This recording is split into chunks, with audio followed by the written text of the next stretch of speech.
Hey guys, Chris here. In today's video, we're going to talk about if you should buy a used Volvo XC90. Today's video, we're going to talk about the second generation, which came out in 2015 on the SPA platform. So a lot of you guys have been asking me for years, should I buy a Volvo XC90 and should I buy a used Volvo XC90? In my opinion, those are two very different questions, and as a general rule, I would never buy a car that isn't under warranty. That's because I used to work, 10 years ago, I used to work in the car industry. I was a sales and purchasing manager in a company where we had a repair workshop where we serviced and repaired new cars, old cars, and I've seen a lot of people use and spend a lot of money on repairing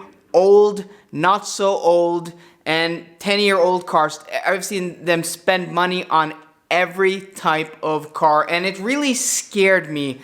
And after I worked there, the first car I bought after I worked there was a 2014 Volkswagen Tiguan, which was new, and ever since I've only had new cars. So for the past 6 years, I've only had new cars, and I would never recommend anybody to buy a used car out of warranty because you just don't know.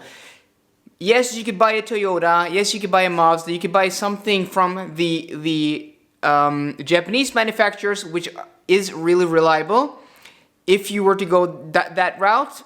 But just as a disclaimer, I would actually never recommend anybody to buy a used car that isn't in warranty, a car that's out of warranty.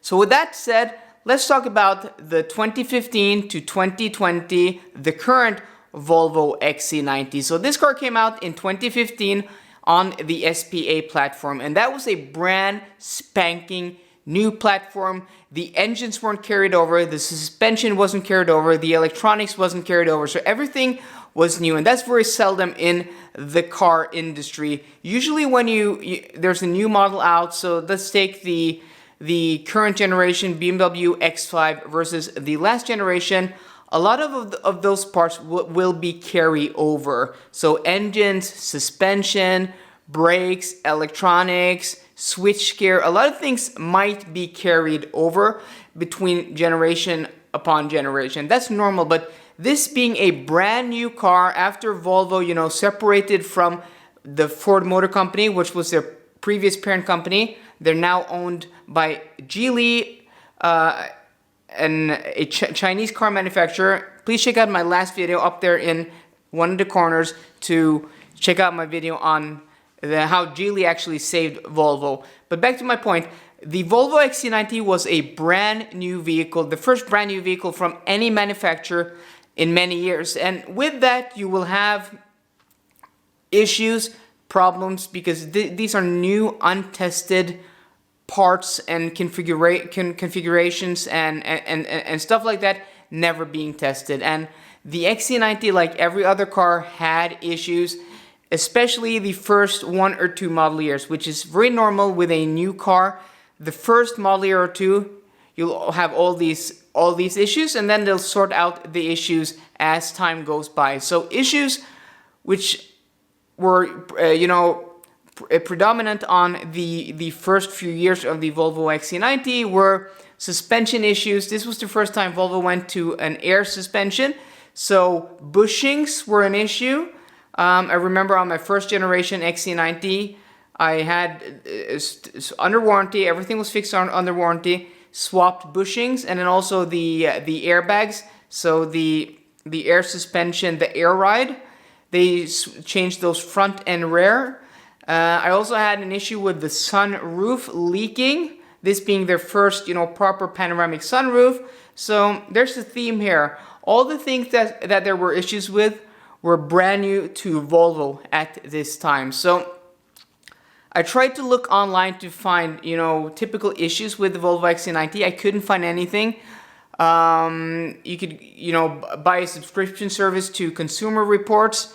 There you'll find issues or find reports of reliability, but I couldn't find anything in general. And that must be a good sign, because what people were really afraid of when these cars were new, this platform was new 5 years ago, was the twin engine and also the 2-liter, the T6 engine with the supercharger and the turbo. So it doesn't seem that has been an issue. And also the T8, the twin engine, the same engine as the T6, but with the hybrid powertrain driving the rear wheels. Doesn't seem like that has been an issue. The automatic transmission is an Aisin unit. Aisin is a subsidiary of Toyota. So Aisin transmissions are used in Lexus. They're used in BMWs. They're used in Toyotas. So the transmission seems to have been solid. Where there have been issues, typical issues, especially on early cars, was the Sensus infotainment system and also the digital gauge cluster. So a lot of this has been software issues, glitches, crashes. On my first XC90, I had a lot of issues with the Sensus infotainment system, it rebooting. But after 1 or 2 software updates, which were done, under warranty and under servicing, it worked flawless. And on my second generation, or on my second XC90, I haven't had those issues at all. So it seems like these software issues have been fixed.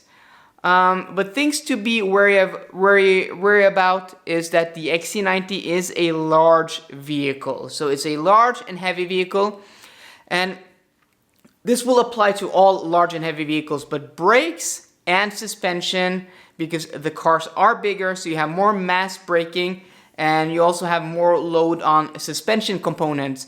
So that has been, that's something to take into consideration. My first XC90, I changed the brakes, the pads, and the rotors after only about 45,000 kilometers, or 30,000 miles, which is very short. I complained and I said, well, this shouldn't be an issue on a car that wasn't that old, that hadn't done too many miles, and they reimbursed me some, but that's something to be, to look out for. And also on my first generation XC90, I had problems with the window regulators on the driver's side. That was changed twice, and also the tracks, that window moves up and down in the door.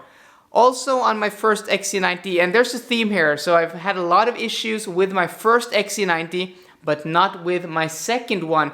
My first car was a 2016 model delivered in February 2016, and my second car was a 2018 delivered in February 2018, so just about 2 years in between those cars. And so all these issues have been with the first generation, which is coherent with what I said earlier in this video, it being a new car, a new platform, issues in the first 1 or 2 years of production. Another thing that really bugged me and annoyed me was the door cards would rattle and vibrate and just make noise while playing the Bowers & Wilkins sound system.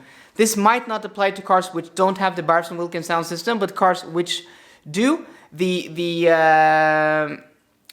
fastening points where the door card meets the doors weren't the best. So after just not many months and not many miles, the door cards would just move loose and rattle and vibrate. That was really, really annoying. So if I should come with a recommendation for model year, so here's how I would say recommend this. I would say, if you can afford a brand new XC90 under warranty, buy that. If you can't afford a brand new XC90, go for an XC60. If you really want an XC90, I would also recommend you buying something pre-owned, certified pre-owned under warranty. And if you can get a warranty, buy a warranty extension, buy an extra warranty. That will be worth your money, because that will just make you sleep better at night. I've seen cars, Volvos, I've seen all types of cars, where cars under just right, past warranty, a day past warranty, 1 mile past warranty, have major repairs, thousands of dollars out of the owner's pocket.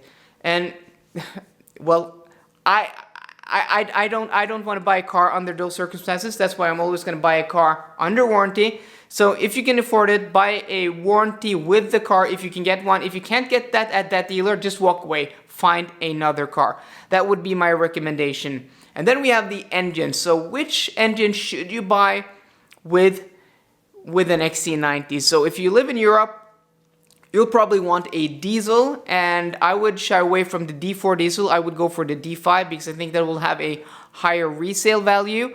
It also has a bit more power, so you have a little less strain on the engine. I would also, if going for a gas engine, I would go for the T6. It's just a smoother engine. It has more torque than the T5, more power than the T5. If you want the hybrid is nice drivetrain. But again, if you're gonna buy a used car and have it for a long time, I don't know how long. You know, the car's only been out for 5 years. It might have issues after 6, 7, or 10 years that we're just not aware about. And also have the, you know, the hassle of a battery pack going bad. You're gonna have to spend money on that. I think it's just too complex at this point that I would recommend buying a used XC90 T8 for having it out of warranty. So if you're within warranty, if you plan on having your car within warranty, so buying it now, having warranty for anything in between 1 to 5 years, and you can sell it before the warranty is out, just buy the car that fits you the best. If you are planning on having the car for a while, diesel, go for a D5, petrol or gas, go for a T6. The trims, it really doesn't matter. They're just trims. They have the same equipment you can have with them. But try to shy away from the early model years. So 2015 and 2016, I wouldn't choose a car of that vintage. So if you're looking at a 2017 model or 2018 with high mileage, or 2015, 2016 with low mileage, I would say go with the newer car with higher mileage. That would be my recommendation. And if you're going to buy a used car, try to get it with the Bowers & Wilkins sound system. I would also recommend the panoramic sunroof, because a lot of these issues would have been fixed under warranty. So the sunroof leaking is something that would be very apparent and visual, but people might not have fixed, rattling issues, suspension issues, because some people won't be able to hear suspensions going bad. And people might not even care about the interior rattling. But a leaking sunroof is something I'm really sure that somebody would have brought the car back to the dealer, and that would have been repaired under warranty. So I would still recommend getting the panoramic sunroof, and also getting it with the pilot assist, adaptive cruise control, and yeah. So should you buy a used Volvo XC90? Yeah, most definitely. I could recommend buying a used Volvo XC90, but I would buy the car under warranty, because you just don't know. It's still a new platform. There might be issues down the road that nobody knows about, and I wouldn't be willing to take that chance. I don't want to recommend you guys taking that chance.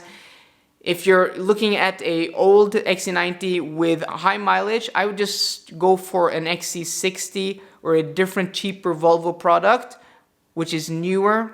And remember the issues that the 2015 Volvo XC90 had when the XC60 came out in 2017. Those issues were resolved because these cars are made on the same platform, parts sharing. So guys, I hope you enjoyed today's video, and let me know if you've bought a used XC90, and if you have, how much you've driven the car, and if you have had any issues, and what issues you have had, and have you had them fixed under warranty. So let me know in the comments down below. If you like this video, please drop me a thumbs up, and for more car content, please subscribe. See you guys later, and goodbye.